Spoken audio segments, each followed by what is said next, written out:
Hey, what's good, YouTube? In today's video, I'm gonna be showing you how you can play with your friends online on FIFA.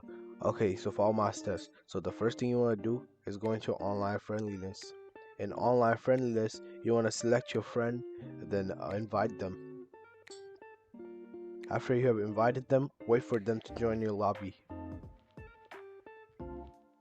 After your friend have joined your lobby, both of you need to select your teams.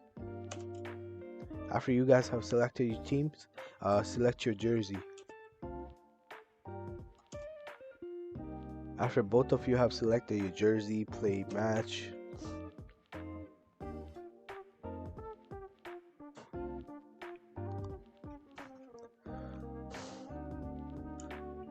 Okay, now so you're just gonna need to skip this screen.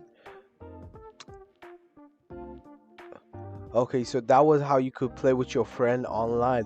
If this video helped you out, leave a like and a comment down below if you need any more help.